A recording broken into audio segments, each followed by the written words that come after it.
میں بولنا شروع کر دوں. ایک تو یہ کہ یہ نہیں، میں کہتا ہوں اللہ تعالیٰ کہتے ہیں الحق ہے.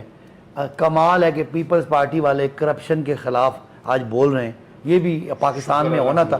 شکر الحمدللہ کہ سارے کیسوں میں ذرا پلیز آپ بات آپ نے کر لی نا. اور ساری جماعتیں دوسری بات یہ کہ یہ ایک اور شکر الحمدللہ، یہ 2013 کا الیکشن زرداری صاحب نے کہا تھا آرو کا ہے. ہم انہیں کہتے ہیں آئیں باہر آئیں الیکشن ریفارم میں. یہ جا کے اس وقت ادھر نواز شریف کے ساتھ بیٹھ کے اس وقت یہ کہتے ہیں کہ جمہوریت کو خطرہ ہے. نہیں آپ ذرا بات کرنے دینا. اب ان کو وہ باہر، میں کہتا ہوں عمران خان کا ایجنڈا آنے دیں 100 دن کا. یہ باہر نکلیں گے تو باہر لوگ ان کو آگے سے انڈے ماریں گے. نہیں لیکن خان صاحب نے کمٹ بہت کچھ کیا ہے. میں آپ کو بتا رہا ہوں علینا سنیں، تحریک انصاف پہ یہ پلیز میں بات کرنے دینا. تحریک انصاف پہ لوگوں کی توقعات ہیں. ٹھیک ہے، میں عمران خان کا سپاہی ہوں.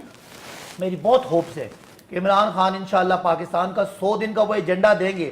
یہ تو کہہ رہے ہیں نا باہر مظاہرے، یہ اندر بھی مظاہرے نہیں کر پائیں گے. جو میں نے پہلے بھی آپ سے سوال کیا کہ آپ نے مثال قائم کرنی ہے وہ نیا پاکستان جس میں موروثی سیاست نہ ہو. شاہ محمود قریشی صاحب کے بیٹے آگے آ جاتے ہیں، وہ نیا پاکستان. آپ جواب سن لیں. اب یہ واحد پاکستان کی کابینہ ہے جس میں عمران خان کا کوئی رشتہ دار نہیں ہے جو کسی کیبنٹ میں. اب آپ باتوں کو کنفیوز کر رہے ہیں نا. دیکھیں لیڈر اور کابینہ کہاں ہے؟ میں اب آپ کا جواب دوں یا ان کا جواب دوں؟ ان کو میں موقع دیتا ہوں یا اپنی بات. میری باری ہے. عمران خان اس پارٹی کے لیڈر ہیں، وہ انفلوئنس کر سکتے ہیں. نہ انفلوئنس شاہ صاحب کر سکتے ہیں، نہ جہانگیر ترین کر سکتے ہیں. یہ میں آپ کو بتا رہا ہوں پارٹی کے اندر کی بات.